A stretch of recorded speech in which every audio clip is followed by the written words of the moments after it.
Stitch is poised to rule the box office this weekend. The latest live-action Disney remake, this time of Lilo and Stitch, is not only looking dominant, but it might outgross the entirety of their last commercial failure in Snow White in a single weekend, which definitely leaves the state of Disney's live-action remake slate in a little bit of a weird place. Kind of in limbo, kind of not. But there are already rumors that Disney is developing sequels to this live-action remake of the Lilo and Stitch film, and the Stitch franchise is actually no stranger to remakes, spin-offs, and all kinds of expansions, so we'll talk about that. But I really want to talk about how this may have saved Disney's future in live-action remakes, for better or worse. Pointedly for worse. Disney's last live-action remake was Snow White, which was a critical and commercial failure. It only made about $200 million, which was less than its budget. That's pretty bad. That movie mostly did badly because, well, it looked terrible. Lilo and Stitch has actually fared much better, both critically and seemingly commercially. It's gonna make a boatload of money. But fans of the original are still very, very critical of this remake and a lot of the decisions it's making. For one, the fan favorite character Gantu is not in the film at all. There seems to be a real problem with the alien characters. Both Pleakley and Jumbo look really bad, but like, come on guys, this was always going to be the case. This is such a beautifully stylized animated movie, and you're telling me you were expecting these characters to look even remotely good in a live action setting? It's a miracle that Stitch is as adorable as he is in this remake. And there's a lot of criticism that this remake completely sanitizes a lot of the ideas and messages from the original. But it's no surprise that they're going to be planning sequels, since this is such a successful endeavor, such a huge hit. It's going to make probably $1 billion. But even before this, Lilo and Stitch has kind of quietly become one of Disney's biggest cash cows. There was a recent report about how much revenue it's making for Disney within the last couple years. Retail sales of Stitch products grew to $2.6 billion in Disney's 2024 fiscal year from $200 million 5 years earlier, according to the company. Lilo and Stitch is now one of Disney's 10 best-selling franchises. This is obviously in large part due to merchandise and also the fact that Stitch is just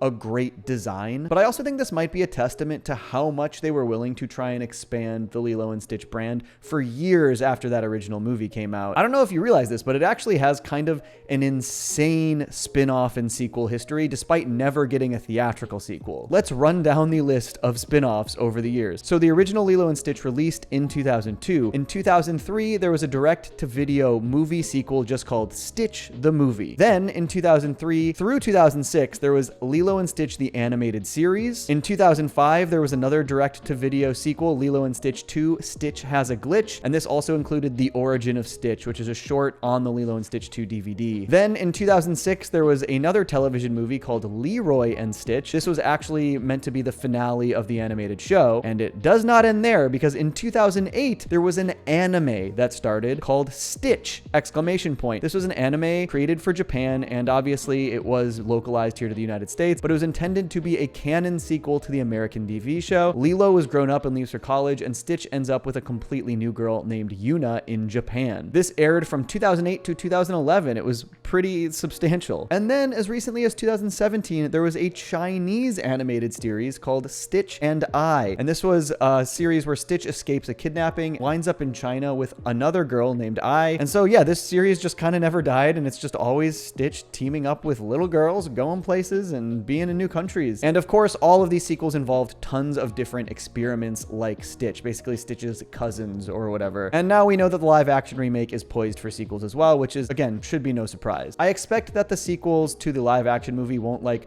directly follow the plots of any of the other sequel projects for Lilo and Stitch, but I do expect they'll probably draw from the lore. There are like over 600 Stitch experimental cousins from the whole series. They're gonna choose some of those to show up in the sequels, I am sure. But the crazy thing here about Stitch's success, not just long-term, but now here with this live action remake, is that it does seem like it has probably completely saved Disney's live action remake slate. Again, for worse. So Snow White was a failure, and after that failure, they actually indefinitely put the Tangled live action remake on hold.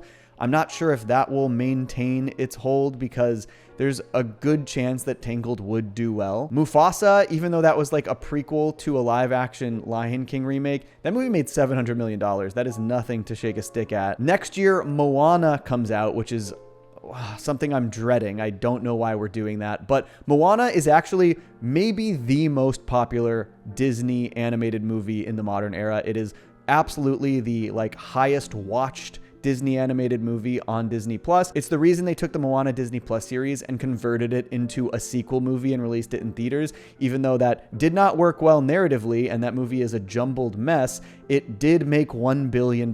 So I promise you, the Moana live action remake that's coming out next year, it's going to make a ton of money, and it's going to renew Disney's interest in continuing to make these live action remakes even further than Lilo and Stitch. And there's some weird ones on the slate. There is allegedly an Aristocats movie directed by Questlove. And that is a musical movie. I guess Questlove would maybe work to direct that. And I like Questlove. That dude's made some great documentaries. I don't know what the hell to expect from that movie. Are they going to be CGI cats? This is going to be weird, isn't it? Allegedly, Guy Ritchie is working on a Hercules live action remake. And then there's also maybe a Bambi live action remake in the works. I would imagine that of any of these, that's probably one that gets punted. Bambi feels like an older property like Snow White that would not do well in remake form. We see that from a lot of the really old Disney animated stuff. Snow White did not do well. Dumbo did not do particularly well. I don't think Bambi would do very well. When they draw from the Renaissance era, that's the stuff that bangs. And there are tons of other rumored live action remakes as well. I'm sure they are completely reevaluating that slate after Snow White and Lilo and Stitch,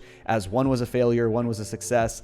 One cost a ton of money, that failed. One cost a lot less money, that did great. So I wouldn't actually be surprised if we were about to see more live action remakes, but made cheaper. So they're gonna not look very good. I think if Lilo and Stitch had failed, a lot of this stuff would be on the chopping block or on hold, but I don't think that would have lasted a long time because, like I said, next year Moana is just going to do really well. It's a guarantee. The Moana live action remake, it's gonna make so much money. And that would have immediately had them renew their interest in remaking, especially probably more modern stuff. I think that's what we should expect once Moana makes $1 billion. We're gonna probably see the Tangled thing move forward. We're gonna see a Frozen live action remake move forward. We're gonna see an Encanto live action remake move forward. We're gonna see all of the modern stuff completely get a resurgence in live action remake rumors and probably go into production. I think a lot of those will go into production. So that's where we're at. Stitch is making a ton of money this weekend at the box office. He's killing it despite fans not really liking what the movie had to offer. That's probably going to mean a lot more cheaply made live action Disney remakes in the future. So look forward to that, guys. We're eating up all the slop. It's going to be great. I didn't see the movie and I don't think I will. Peace. I stay mellow watching Johnny Two Cellos. He talks cartoons, he's a really cool fellow. He keeps you posted on adult cartoons. If that's what you're into, then grab a spoon and a very big bowl of your favorite cereal. Feels like Saturday morning cartoon material. Johnny Two Cellos, watch him on YouTube. Now enjoy this groove and bust a move.